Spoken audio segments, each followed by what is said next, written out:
I always believed my life was pretty typical, just like everyone else's. You know the kind. A normal family, the usual ups and downs, the feeling that things were just fine. My name is Camila Coelho, and for the past 17 years I've been married to Mike. We have 3 boys: Jake, the eldest at 15, always with his nose buried in books; Sam, 13, the soccer enthusiast who's always running around; and little Max, 10, the family comedian who keeps everyone laughing with his antics. Our life? It seemed like the picture-perfect family life. I was the housewife, content with the role, while Mike worked as the director of his family's company. We were doing well, especially since I had some side income from investments I made with the money my grandma left me. It wasn't much, but it certainly helped. But things started changing, gradually at first. The shift was so subtle that I almost missed it. At first, it was just small things. Mike, who used to be so affectionate and caring, started acting different. His smiles became colder, and the words that used to be soft and loving turned sharper, more critical. It was a regular Thursday evening when it really hit me. The kids were upstairs, and I was setting the dinner table. Mike walked in, looking tired, or maybe just annoyed. I couldn't really tell anymore. "Hey, Mike, how was work today?" I asked, trying to keep the conversation light. He just shrugged, barely glancing at me. "Same as always, Sarah. Exhausting and endless." I handed him a plate of his favorite pasta, hoping it would cheer him up. Maybe this will help, I thought. But when he poked at the food with his fork, not even eating it, something shifted in the air. Out of nowhere, he said, "Camila, have you looked at yourself lately? You've really let yourself go." I froze. My heart sank, and my hands trembled as I put the plate down. What did he mean? "What do you mean?" I asked, my voice shaky. "You know exactly what I mean. You used to take care of yourself, look good. Now it's like you don't even try anymore." His words hit me like a punch to the gut. I didn't know how to respond. "I'm taking care of the house, the kids. I don't always have time for myself," I said quietly, feeling a lump form in my throat. "That's just an excuse, Camila," he scoffed. "You could make the time if you wanted to." I was stunned. This wasn't the Mike I knew. He used to tell me I was beautiful, no matter what. "I'm not some model, Mike. I'm your wife, the mother of your children. And that's exactly why you should try harder," he said, his voice cold now. "Look at you. How am I supposed to take you to any company events looking like this?" The words stung. I felt like a shell of myself. "I didn't realize my looks were so important to you," I whispered. "They are, Camila, they are. And right now, you're just not cutting it." I stood there in disbelief. I felt angry, hurt, and so incredibly confused. "This wasn't the man I married," I said under my breath. "This is someone else, someone I don't even recognize anymore." The rest of the evening passed in a haze. I cleaned up the dishes, trying to process everything that had just happened. Mike retreated to the living room, probably to avoid any more conversation. It wasn't just a one-time thing either. The criticisms kept coming, each one sharper than the last. It felt like I was living with a stranger. The man I had married was slipping away, replaced by someone I didn't understand. One evening, the boys were at their friends' houses, and it was just the 2 of us. I thought maybe we could have a nice chat, like we used to. "So, Mike, Jake's been talking about colleges already. Can you believe it? Our boy is growing up," I said, trying to ease into the conversation. But Mike barely responded. "Yeah," he muttered, barely looking up from his phone. I sighed, feeling a wave of loneliness. "You know, I was thinking, maybe we could do something as a family this weekend. Go for a picnic, like old times." He finally looked up, but his expression was far from warm. "Camila, why do you always avoid talking about the real issues?" I blinked, completely taken aback. "What issues, Mike?" You've just given up on yourself." There it was again, that harsh tone that had become all too familiar. "Mike, I haven't given up on myself. I'm just busy with the boys, with the house," I replied. But he cut me off before I could finish. "No, that's not an excuse. Look at you. Your hair is always a mess. It's embarrassing." The words landed like a slap to the face. "Embarrassing?" I repeated, trying to hold it together. "Is that what you really think of me?" "Yeah," he said flatly. "When was the last time you even tried to look nice for me? For us?" I struggled to remember the last time I dressed up or even took time for myself. It had been a while, but did it really matter that much? "Mike, I'm your wife, not a doll to dress up. I have responsibilities," I said, my voice barely holding steady. "And part of those responsibilities is to look presentable, Camila. Not just to roam around like you don't care." I stood up, anger bubbling inside me. I do care, Mike. I care about our family. But if you're so obsessed with appearances, maybe you should look at yourself too. When was the last time you did something for us? For the family? Mike stood up too, his face red with frustration. That's different, Camilla. I work all day to provide for this family. And I work all day at home to keep this family running. But you wouldn't understand that, would you? I snapped, my emotions on the edge. There was a tense silence between us before Mike spoke again, his voice cold. Maybe I wouldn't. Maybe I need someone who understands me better. His words hit me like a cold wave. Is that what you want, Mike? Someone else? He didn't respond. Instead, he just walked out of the room, leaving me standing there, feeling more alone than ever. Despite the cold silence between Mike and me, I made a decision. It wasn't going to be about him anymore. I had to take control, not for him, but for myself. For so long, I had been the one sacrificing, the one putting everyone else's needs ahead of mine. But this time, it was going to be different. I needed to do something for myself. So, I joined a local fitness club. The decision felt liberating, like a breath of fresh air after suffocating for too long. Maybe it was a way to clear my mind, or maybe it was just a small act of rebellion against the suffocating atmosphere Mike had created at home. Either way, it felt good to do something solely for me. When I told Mike about it, his reaction was far from supportive. We were in the kitchen, the familiar smell of coffee and toast filling the air as he got ready for work. I was fixing breakfast, trying to keep the mood light. "Mike, I joined a fitness club," I said, a little hesitant but determined. He raised an eyebrow, glancing at me with some interest. For the first time in weeks, he seemed to notice me. "Really? That's unexpected." "Yeah," I said, trying to keep my voice steady. "I figured it's time to do something for myself." He chuckled, but there was no warmth in it. "Well, let's see how long that lasts." I bit my lip, holding back the sharp response that was threatening to spill out. "I'm serious about it, Mike." He shrugged and took a sip of his coffee. "We'll see, Camilla, we'll see." That conversation stayed with me as I walked out the door to the fitness club. Determined to prove him wrong, I threw myself into the workouts. Running every morning, lifting weights, feeling the tension in my muscles release with each movement. It wasn't just about the physical exercise. It was about reclaiming something for myself, about finding a part of me I had lost along the way. A couple of weeks in, I was jogging in the park when it happened. The air was crisp, and the sun was just starting to rise, casting a golden glow on everything. I was pushing myself harder than usual, determined to get back before Mike left for work to show him that I was sticking to my new routine. I was so focused on my pace, on proving him wrong, that I didn't see the uneven patch of ground ahead of me. My foot caught, and before I knew it, I was falling. My body hit the path with a sickening thud, the pain shooting up my leg instantly. I gasped, trying to steady myself, but it was no use. The pain was too much. I limped back home, feeling a mix of frustration and self-pity. This was the last thing I needed right now. Mike was still at home when I got back. He looked surprised to see me limping, but there was no real concern in his eyes. "What happened to you?" he asked, barely looking up from the paper he was reading. "I fell while jogging," I said, trying to keep my voice steady despite the pain. "I think I sprained my leg." He snorted. "Jogging? More like tumbling, it seems." I winced at his words, the pain from both the fall and his dismissive tone hitting me all at once. "It's not funny, Mike," I said through clenched teeth. "I think I sprained my leg." "Well, what did you expect?" He leaned back in his chair, a smirk playing at the corner of his lips. "You can't just jump into these things at your age." My heart sank. "My age?" I repeated. "What's that supposed to mean?" "It means you're not exactly young anymore. These things happen," he said, shrugging as if it was no big deal. I felt a surge of anger rise within me. "So you're saying I shouldn't even try? I'm not allowed to do something for myself just because of my age?" He shrugged again. "Maybe you should have thought it through a bit more. Starting to work out all of a sudden at your age, it's bound to end like this." His words felt like another slap in the face. I was doing this for me, for my own well-being. I was doing it for myself, Mike, to feel better, to feel alive again, I said, my voice shaking with a mixture of frustration and hurt.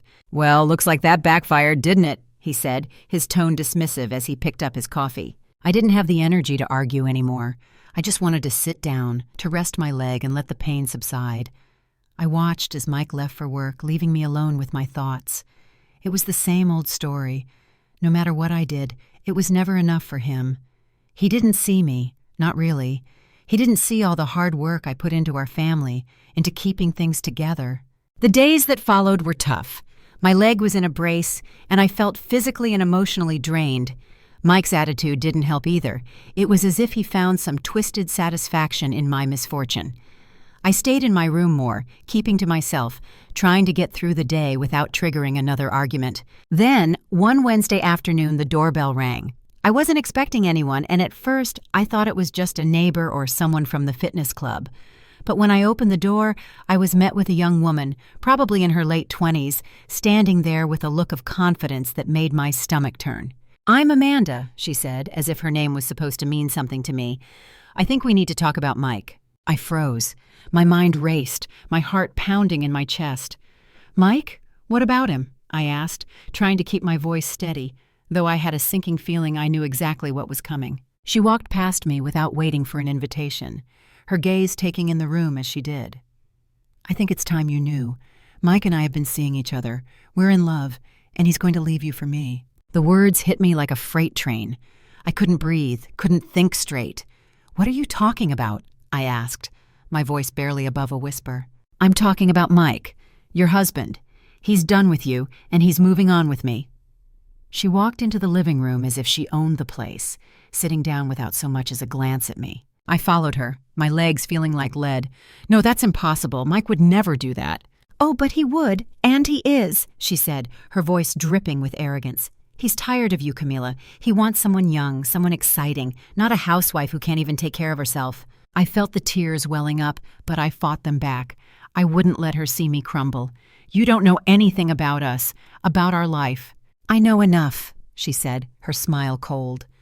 "I know that Mike wants more, and I'm more than you'll ever be." Her words were daggers, each one piercing deeper than the last.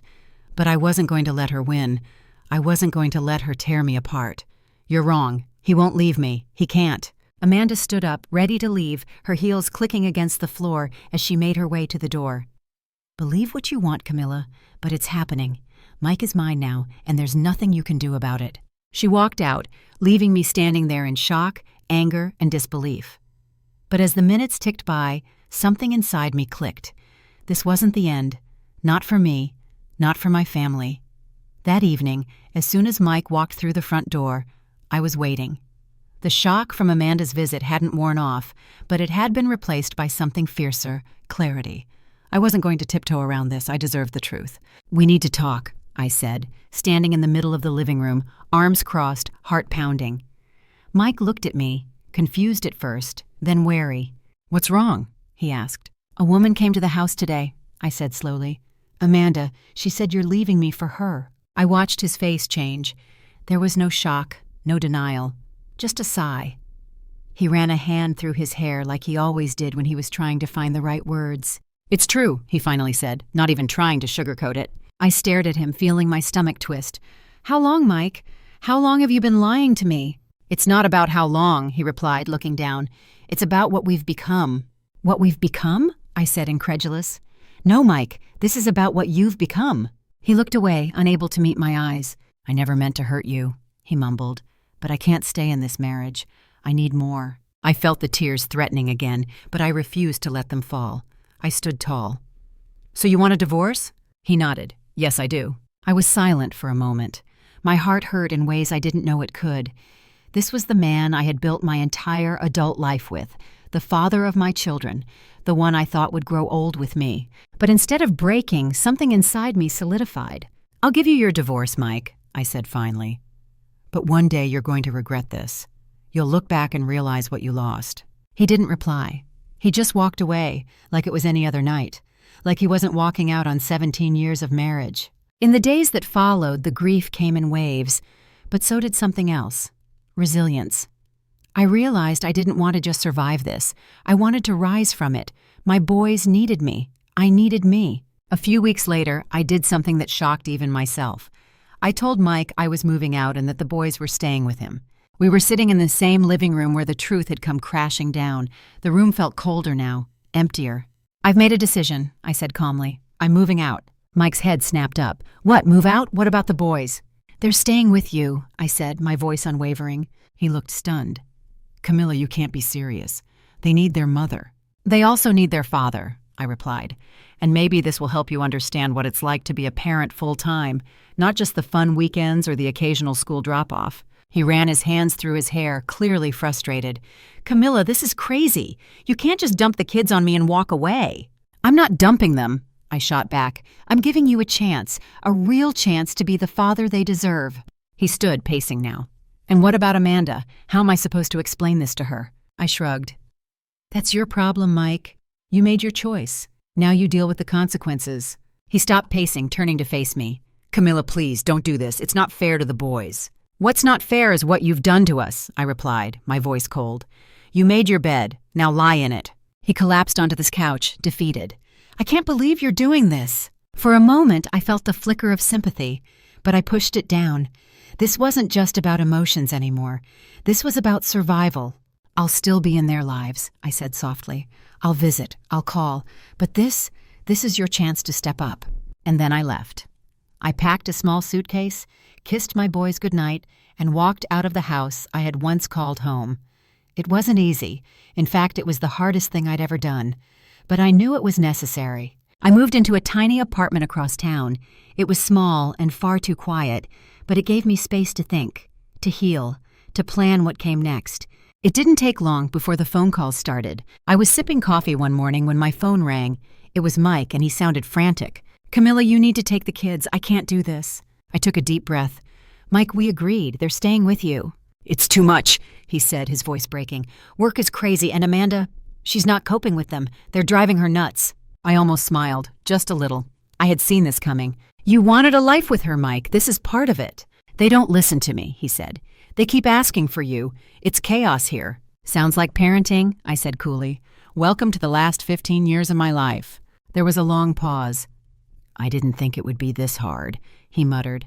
Well, it is. You'll have to figure it out. We ended the call not long after, and I leaned back in my chair with a quiet sense of vindication. For years, I had carried the weight of our home on my shoulders. Now it was his turn. A few weeks later, the second call came, this time from Amanda. Camila, she shrieked the moment I picked up. You have to take the kids. I can't do this anymore. I raised an eyebrow. Hello to you too, Amanda. They're impossible, she cried. They don't listen. They don't clean up. They won't even talk to me. Mike's always at work, and I'm stuck here in this zoo. I could hear the sheer desperation in her voice. I almost felt sorry for her. Almost. They're just kids, I said calmly. What did you expect? They're ruining everything. Mike's tired all the time, and we never have any time together. Sounds rough, I said, keeping my voice even. This is your fault, Camila. You should be taking care of them, not me. I actually laughed. No, Amanda. This is the life you chose. You wanted Mike, remember? And everything that came with him. She huffed and cursed before slamming the phone down. I sat there for a long time after that, letting it all sink in. They thought they could rip my life apart and walk away unscathed. But now they were learning the hard way. Actions have consequences. The final straw came at the legal meeting.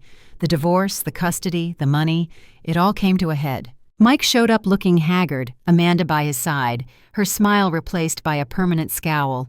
We sat across from each other, our lawyers on either side, a mediator trying to keep things civil. We're here to discuss custody arrangements first, the mediator began. Mike cleared his throat. I want joint custody. I can't handle them full time. I couldn't help it. I laughed, out loud. Really, Mike? After all your talk, now you're backing out? Amanda jumped in, furious. You're just being petty, Camila. You're trying to ruin our lives. I turned to her, my voice like ice. No, Amanda. I'm protecting my kids. They need stability, not chaos. Mike's lawyer tried to defuse the situation, but before he could say anything, Mike blurted out, I don't even want the damn kids. They're just a nuisance. The room went silent. Even Amanda looked horrified. That's when Mike's father, who had been sitting quietly in the corner, stood up. You ungrateful brat, he growled. You've embarrassed this family long enough. I'm cutting you off. No more job, no more money. You're done. Mike's face turned white. Dad, you can't! His father didn't even flinch. You made your choices. Now live with them. I looked at the mediator. I want full custody and alimony for the boys. They shouldn't suffer for their father's selfishness. Mike raised a hand, defeated. Fine, give her what she wants.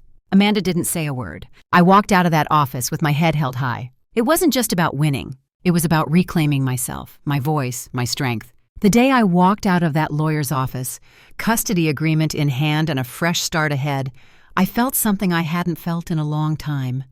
Peace. Real, deep, soul-satisfying peace. It wasn't just about legal victories or proving a point. It was about knowing I had done what was right for my boys and for myself. I had faced betrayal, humiliation, heartbreak, and I hadn't just survived it, I had turned it into fuel. I moved into a new, spacious apartment with the boys. It was nothing extravagant, but it was ours. Ours to fill with new memories, new laughter, new traditions. For the first time in what felt like forever, I could hear the sound of my own thoughts, without the constant hum of judgment or criticism. The air felt lighter, the silence no longer heavy. One evening, I was unpacking a box of books in our new living room when there was a knock at the door. I opened it to find Mike standing there. The same man who had once made me feel so invisible now looked lost, hollow. His shoulders were slumped, and the usual arrogance in his eyes had been replaced by something much duller, defeat. "Camila," he said, voice low, "can we talk?" I didn't say anything for a moment, just looked at him, really looked. He wasn't the same Mike who used to tower in confidence. He looked like someone who'd finally realized the value of what he threw away. I stepped aside. "Make it quick, the boys will be home soon." He came in, glancing around. "Nice apartment," he muttered, like he didn't quite know how to start. I folded my arms. "What do you want, Mike?" He sighed. "I made a mistake, a big one. I know that now. I lost everything. The job, Amanda, everything." I raised an eyebrow. "Amanda left?" He nodded slowly. "She couldn't handle the kids. Said this wasn't what she signed up for. She walked out." There was a pause, a thick silence hanging in the air. "I want to come back, Camila," he finally said. "I want my family back." I stared at him. Was he serious? "Come back?" I repeated. "After everything you said? After everything you did?" "I know I was wrong," he whispered. "But I've learned. I've changed. I miss you. I miss the boys." I felt something then, but it wasn't love. It wasn't even pain. It was something far more powerful, clarity. "Mike, you didn't just walk away from me," I said, my voice steady. "You walked away from our family. You chose Amanda. You treated me like I was nothing for months. And now, because you're alone, you want to come crawling back?" "I'm sorry," he said, eyes glossy. "I really am." I shook my head. "You don't get to come back just because things didn't work out the way you wanted. That's not how life works. Actions have consequences, and this is yours." "So that's it?" he asked. "We're really over?" "Yes," I said, "we are. And honestly, Mike, it should have been over a long time ago." He stood there for a few seconds like he was hoping I'd change my mind. But I didn't. I couldn't. Without another word, he turned and walked out. And just like that, he was gone. I closed the door behind him, leaned against it, and exhaled. I didn't feel broken. I didn't feel bitter. I felt free. Later that night, I tucked the boys into their new beds. The rooms were smaller than the ones they had at the old house, but they were cozy, filled with posters and books and the scent of fresh paint. Jake looked up at me as I pulled his blanket over him. "Mom, are you okay?" I smiled, brushing his hair from his forehead. "Yes, Jake, I really am." He nodded, thoughtful. "I like it here. It feels different, but good." "Different can be good," I said softly. "We're starting a new chapter." When I turned out the light and stepped into the hallway, I stood there for a long moment, just listening to the quiet. There was peace in it, strength in it. This wasn't how I imagined my life would turn out. I never thought I'd be a single mom, rebuilding from the ashes of a broken marriage. But I had found something through the wreckage. Myself. I enrolled in a part-time course in digital marketing. I'd always loved the idea of starting something on my own, but had been too afraid, too caught up in everyone else's needs. Not anymore. Now I was investing in my future, not just for my kids, but for me. The boys adjusted beautifully. They missed their dad, sure, but they also started to see me differently, not just as the mom who packed lunches and folded laundry, but as someone who could take charge, who could protect them and stand tall, even when the world was falling apart. Friends who had quietly watched from the sidelines started reaching out. Some apologized for not saying anything. Others offered help, encouragement, even coffee dates. And slowly I built a new circle, one rooted in honesty, support, and healing. Months passed. I got stronger. Not just physically, but emotionally. I no longer flinched when someone mentioned Mike. I didn't cry when I saw old family pictures. I could talk about what happened without feeling like the ground would crumble beneath me. One Saturday morning, I was jogging in the park again. My leg had healed, my strength had returned, and my spirit, well, it was unbreakable now. As I ran past the spot where I had once fallen, I smiled. Not because I had forgotten the pain, but because I had survived it, overcome it. I wasn't the same woman who had sobbed into her pillow wondering why she wasn't enough. No, I was more than enough. I was Camila Coelho, a mother, a fighter, a woman who had been torn down and had built herself back up with her own hands. And as the sun rose higher in the sky, casting golden light over everything, I knew without a doubt this wasn't the end. This was my beginning, and I was just getting started.